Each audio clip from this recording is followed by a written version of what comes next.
हाँ जी फ्रेंड्स, क्या हाल चाल। Welcome with Kritika Sao. So guys, आज काफ़ी दिनों के बाद मैं पॉडकास्ट शूट कर रही हूँ बिकॉज़ आपको तो पता ही है कि बीच में होली का फेस्टिवल था। एंड होली हम हिंदूज़ के लिए बहुत बड़ा एक फेस्टिवल होता है, बहुत सारे काम भी हो जाते हैं घर पे। तो उन सब इश्यूज़ की वजह से मैं पॉडकास्ट शूट नहीं कर पा रही थी, उसके लिए I am really sorry. But thank you so much कि आप लोगों ने मेरे लास्ट वाले पॉडकास्ट पे काफ़ी प्यार दिया एंड अच्छे खासे कमेंट्स भी आए मुझे। तो चलिए पॉडकास्ट को आगे बढ़ाते हैं एंड डिस्कस कर लेते हैं उन्हीं टॉपिक्स के ऊपर में जो पिछले कुछ दिनों से छूट गई थी एंड काफ़ी ज़्यादा वायरल हो रही है, जिसके ऊपर ऑलरेडी वीडियोस आने लग गए हैं। तो उस टॉपिक को मैं भी क्लियरली डिस्कस कर लेती हूँ इस वाले पॉडकास्ट में और आपको कुछ जानकारियाँ दे देती हूँ। तो जैसा कि आप सब जान रहे हैं कि लाइमलाइट वाले व्लॉग्स आ चुके हैं। जनाब ने फेमस कंटेंट, एकदम मेन कंटेंट अपलोड कर दिया है अपने चैनल पे, जो कि था फ़रा मैम का आना। यस, द फ़रा खान जो है, वो जो झलक के शो की जज थी, वो जनाब के घर पे आई थी इफ़्तार के लिए। अब जाहिर सी बात है कि ये जो रखा गया था प्रिपरेशन, ये सब कुछ जो हो रहा था, ये जो इवेंट नहीं, एक तरह से आप गेट टुगेदर बोल लीजिए, जो कुछ भी बोल लीजिए, फ़रा मैम को इनवाइट किया गया था जनाब एंड फैमिली की तरफ से। तो वैसे तो वो काफ़ी बिज़ी रहती है, काफ़ी हेक्टिक शेड्यूल रहता है, लेकिन कुछ न कुछ तो रीज़न ज़रूर होगा जिस वजह से उन्होंने इतना टाइम निकाला एंड फिर इफ़्तारी की एंड डिनर। वो लोग तो बोल रहे थे कि डिनर के लिए भी आई, लेकिन डिनर करते हुए या फिर सर्व करते हुए या फिर डिनर का जो कुछ भी मतलब पार्ट हो कि हाँ डिनर चल रहा है, डिनर हो रहा है, ऐसा कुछ भी जनाब के व्लॉग में नज़र नहीं आया। सिर्फ इफ़्तारी नज़र आई लेकिन डिनर नज़र नहीं आया। तो हो सकता है कि वो सिर्फ इफ़्तारी कर कर ही चली गई होगी, लेकिन मैडम ने अच्छा खासा प्रिपरेशन किया था उनके डिनर के लिए। इवन मैं तो सबसे ज़्यादा सरप्राइज़ इस बात से हूँ कि द फ़रा खान जब जनाब के घर पे आई तो पापराजी कैसे नहीं पहुँचे।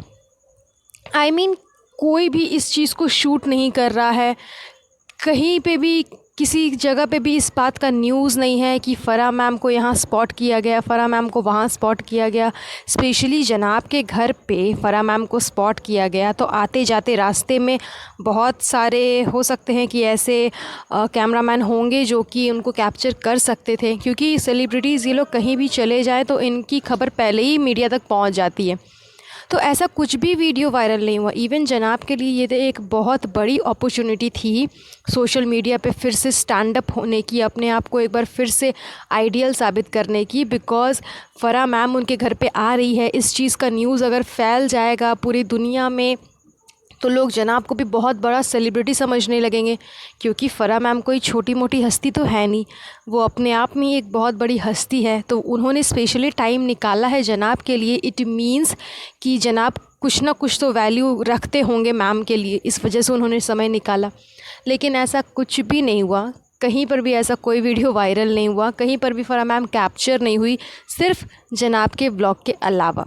सिर्फ जनाब के व्लॉग में ही मैडम नज़र आई। इवन चबूतरा के व्लॉग में भी नज़र नहीं आई, क्योंकि चबूतरा का जब आप व्लॉग देखोगे तो चबूतरा ने इफ़्तारी से पहले का जो वीडियो शूट किया, उस समय में उसने कहा कि अब इसके बाद मैं वीडियो शूट नहीं करूँगी बिकॉज़ फ़रा मैम आई हुई है।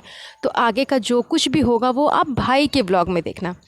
मतलब हम जो ये अंदेशा लगाते हैं कि जनाब ने सबको मना करके रखा हुआ है कि जो मेन कंटेंट है वो सिर्फ मैं अपलोड करूँगा, वो 100% सही ही है।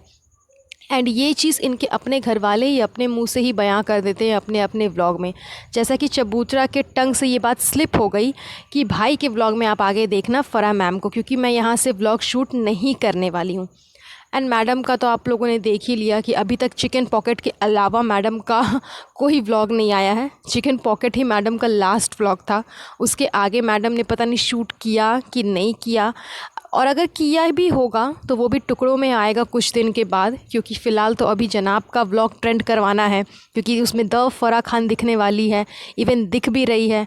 तो मैडम भी टुकड़ों में शूट करेंगी एंड वो भी फिर व्लॉग आगे डालेंगी कि देखिए हमारे घर पे द फराह खान आई है। एंड जितना लंबा चौड़ा डिंग मैडम ने हाका था जनाब के व्लॉग में मैम को लेकर के, फ़राह मैम को लेकर के, मतलब यार अगर आप किसी इंसान के बारे में कुछ बोल रहे हो, उनकी पर्सनालिटी के बारे में बोल रहे हो, तो पहले आप अच्छे से स्क्रिप्ट तैयार कर लो ना कि आपको क्या बोलना है। इनका तो पूरा का पूरा व्लॉग जो है वो स्क्रिप्टेड ही रहता है।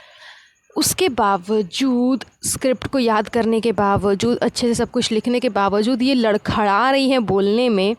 मतलब मैम को अच्छे से डिफ़ाइन भी नहीं कर पा रही कि वो क्या पर्सनालिटी है, वो किस तरह की लेडी है।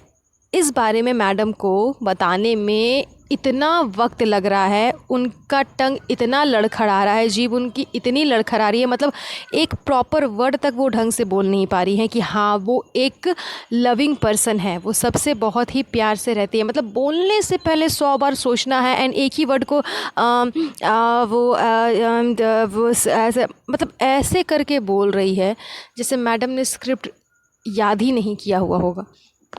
तो स्क्रिप्टेड व्लॉग भी ये लोग सही से डाल नहीं पाते हैं, तो विदाउट स्क्रिप्ट ये क्या ही करेंगे, वो तो ईश्वर ही मालिक है। खुद एडिटिंग करना नहीं है, एडिटिंग के लिए अलग से टोनी मोनी रखा हुआ है। व्लॉग खुद बनाना नहीं है, उसके लिए भी अलग से टोनी मोनी चुन्नू मुन्नू इनके है ही। कम से कम व्लॉग में जो बोल रहे हो वो तो करेक्ट वे में बोल लो, उसमें भी इन्हें एफ़र्ट्स तो डालने नहीं होते। आधा से ज़्यादा जगह में जनाब को तो सिर्फ दिल से दिल लगी ना लगे करवाना है और कुछ तो करवाना नहीं है। तो कम से कम एक आध क्लिप में जब खुद कुछ बोल रहे हो, खुद के मुँह से कुछ निकल रहा है, तो वो तो ढंग से बोल लो मैडम, वो तो सही से कर लो। अदरवाइज़ ये क्या दिखाते हैं अपने व्लॉग में, मुझे समझ नहीं आता। एंड जनता क्या देखती है इनके व्लॉग में, मुझे वो भी समझ में नहीं आता। सिर्फ खाना, शॉपिंग करना। इवन जनाब ने अभी एक नया ट्रेंड चालू कर दिया है गिव अवे का, कि वो गिव अवे करेंगे। मतलब ये चीज़ अभी ट्रेंडिंग में चल रही है कि गिव अवे करो एंड व्यूज़ गेन करो, बिकॉज़ व्यूज़ बढ़ाने के लिए, ट्रेंडिंग में पहुंचने के लिए कुछ ना कुछ इंटरेस्टिंग तो करना होगा। एंड ये ट्रिक जब चबूतरा ने आजमा ली तो जनाब को लग गया गुस्सा कि अरे चबूतरा मुझसे आगे निकल गई, उसके व्लॉग्स ट्रेंडिंग में जा रहे हैं, ऐसा कैसे हो सकता है। तो जनाब ने भी इस चीज़ को वहीं पर मैं चालू कर लिया कि चलो मैं भी गिव अवे करूँगा। एंड इस चीज़ को मेकअप करने के लिए, बैलेंस करने के लिए, आप भाई बहन का प्यार दिखाने के लिए चबूतरा कितने अच्छे से कवर करती है वहाँ पे बात को, कि मुझे बहुत सारे लड़के भी मेल करते हैं कि मुझे भी गिव अवे करिए। तो अब जो लड़के हैं वो भाई के चैनल पे जाकर के गिव अवे भाई करेंगे, उन लोगों को भाई उनको गिफ्ट्स देंगे, एंड मेरे चैनल पे मैं लड़कियों को गिव अवे कर करके अपनी ड्रेस दूँगी। मतलब यार कंपटीशन चलते रहना चाहिए इनके बीच में, लेकिन पब्लिक को बुद्धू बनाने के लिए बात को पलट देना, चेंज कर देना, आपस का प्यार दिखा देना, ये ट्रिक इनसे ज़रूर सीखना चाहिए किसी न किसी को तो। किसी न किसी को तो क्या, इनके अंधभक्तों को, बिकॉज़ इनके अंधभक्त ही इनके ये फालतू ब्लॉग्स देखते हैं जिसमें देखने लायक कुछ भी नहीं होता, सिर्फ शॉपिंग, खाना पीना, डेकोरेशन, रेनोवेशन, इसके अलावा। एंड फ़िलहाल अभी गिव अवे भी ज्वाइन हो चुका है इसमें, इसके अलावा और कुछ भी नहीं रहता। तो खैर ये पॉडकास्ट बनाने का मेन मोटिव था आप लोगों तक ये जानकारी पहुंचाना कि जो फ़राह मैम है वो जनाब के घर पे आई एंड क्या क्या कारनामे हुए वहाँ पर। आई होप आपको आज का ये पॉडकास्ट अच्छा लगा होगा। तो बहुत जल्द मिलूँगी आप लोगों से नए पॉडकास्ट पे। सो गाइज़ आज के लिए बस इतना ही। अगर आपको आज का पॉडकास्ट अच्छा लगा होगा तो प्लीज़ इसे लाइक एंड शेयर ज़रूर करिएगा। एंड अगर चैनल पे न्यू है तो चैनल को सब्सक्राइब ज़रूर कर दीजिएगा। तब तक के लिए अपना ध्यान रखें। Have a nice day. Bye bye.